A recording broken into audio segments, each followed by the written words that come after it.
Hi friends, आज बाल विकास और शिक्षा शास्त्र का अभ्यास प्रश्न 32 करेंगे। इससे पहले 31 तक कर चुके हैं। अगर इनमें से किसी भी वीडियो को अब तक आप लोगों ने नहीं देखा है तो प्लेलिस्ट में देख लेना। अगर अब तक चैनल को सब्सक्राइब नहीं किया है तो चैनल को सब्सक्राइब कर लेना, क्योंकि रेगुलरली क्वेश्चन प्रैक्टिस कर रहे हैं। जितना ज़्यादा प्रैक्टिस करेंगे उतनी तैयारी अच्छी होगी। शुरुआत करते हैं पहला क्वेश्चन से। पहला क्वेश्चन है, क्रिया को उत्तेजित करने, नियमित करने तथा जारी रखने की प्रक्रिया को अभिप्रेरणा कहते हैं। यह किसका कथन है? पहला जॉनसन का, दूसरा गुड का, तीसरा मैगोज का, चौथा बर्नार्ड का। तो इसका सही आंसर हो जाएगा दूसरा गुड का। नेक्स्ट क्वेश्चन है, बच्चों में स्व अनुशासन की भावना किस प्रकार पैदा की जा सकती है? पहला, उन्हें कठोर अनुशासन में रखकर, दूसरा उन्हें अनुशासन में रहने के लाभ बताकर, तीसरा अनुशासनहीनता पर उन्हें दंड देकर, चौथा उन्हें जिम्मेदारी सौंपकर। इसका सही आंसर हो जाएगा चौथा, उन्हें जिम्मेदारी सौंपकर। नेक्स्ट क्वेश्चन है, पुरस्कार एक प्रेरणा है।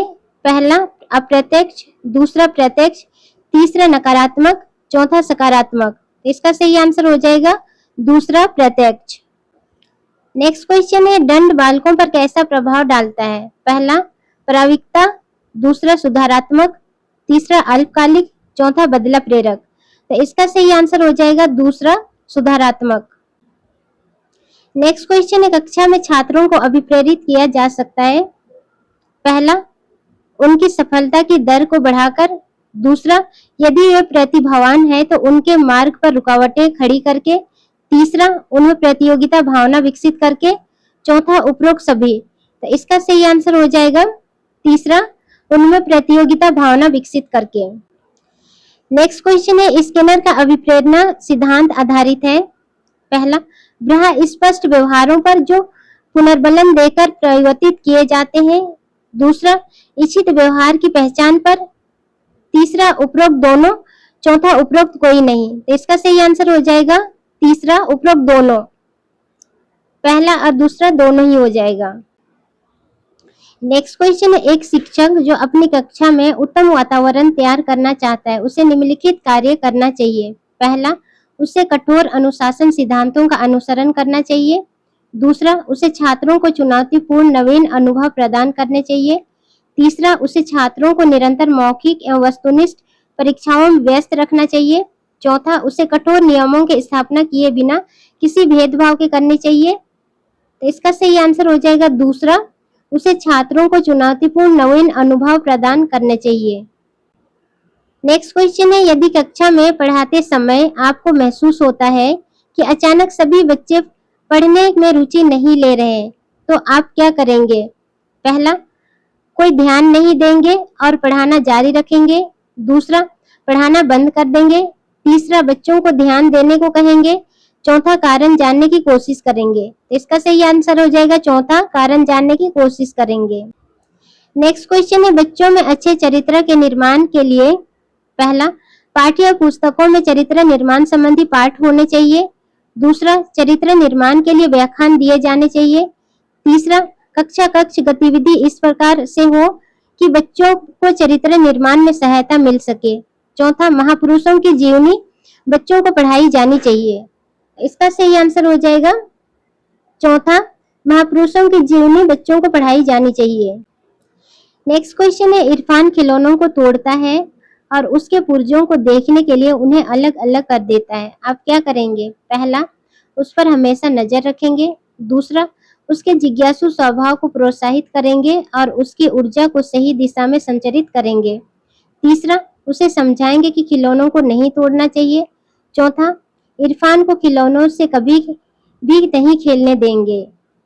इसका सही आंसर हो जाएगा दूसरा, उसके जिज्ञासु स्वभाव को प्रोत्साहित करेंगे और उसकी ऊर्जा को सही दिशा में संचारित करेंगे। नेक्स्ट क्वेश्चन है, निम्नलिखित में कौन व्यक्तिगत भिन्नता का प्रकार है? पहला, रुचि। दूसरा, अधिगम। तीसरा, सामाजिक विकास में विभिन्नता। चौथा, उपरोक्त सभी। तो इसका सही आंसर हो जाएगा चौथा, उपरोक्त सभी। नेक्स्ट क्वेश्चन है, विशिष्ट बालकों के अनुरूप शिक्षा की व्यवस्था करना व्यक्तिगत भिन्नताओं का कौन सा कारण है? पहला, जैविक कारण। दूसरा, वैज्ञानिक कारण। तीसरा, शैक्षिक कारण। चौथा, सामाजिक महत्व। तो इसका सही आंसर हो जाएगा तीसरा, शैक्षिक कारण।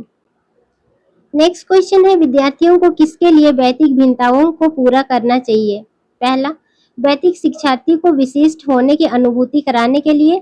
दूसरा, वैयक्तिक शिक्षार्थियों के मध्य खाई को कम करने के लिए।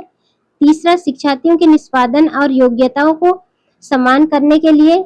चौथा, यह समझने के लिए कि क्यों शिक्षार्थी सीखने के योग्य और अयोग्य है। तो इसका सही आंसर हो जाएगा चौथा, यह समझने के लिए क्यों शिक्षार्थी सीखने के योग्य और अयोग्य है। नेक्स्ट क्वेश्चन है, आपकी कक्षा का एक छात्र पढ़ने में बहुत तेज है। वह 7वीं कक्षा में होते हुए भी 10वीं कक्षा के विषयों को आसानी से समझ लेता है। उसका इस वैयक्तिक भिन्नता का कारण है, पहला, उसका विशिष्ट शारीरिक विकास। दूसरा, उसका विशिष्ट संज्ञात्मक विकास। तीसरा, उसका विशिष्ट संवेगात्मक विकास। चौथा, उसका विशिष्ट सामाजिक विकास। तो इसका सही आंसर हो जाएगा दूसरा, उसका विशिष्ट संज्ञात्मक विकास।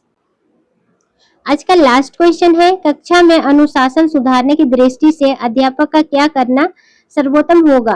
पहला, अध्यापक छात्रों को पढ़ाई जाने वाली विषय वस्तु, पढ़ने की विधि और छात्रों के प्रति अपने दृष्टिकोण का मूल्यांकन करें। दूसरा, कक्षा के छात्रों की सहमति से अनुशासनहीनता के लिए दिए जाने वाले दंड का प्रकार या उसकी मात्रा निर्धारित करें। तीसरा, इस समस्या पर विचार करने हेतु अभिभावकों को बुलाकर बात करें। चौथा, अनुशासनहीन छात्रों के नाम प्रधानाध्यापक के पास भेजें। इसका सही आंसर हो जाएगा पहला, अध्यापक छात्रों को पढ़ाई जाने वाली विषय वस्तु, पढ़ने की विधि और छात्रों के प्रति अपने दृष्टिकोण का मूल्यांकन करें। फ्रेंड्स, वीडियो कैसे लगी कमेंट करके बताना, और नेक्स्ट वीडियो किस टॉपिक में होना चाहिए ये भी आप लोग कमेंट करके बता सकते हैं।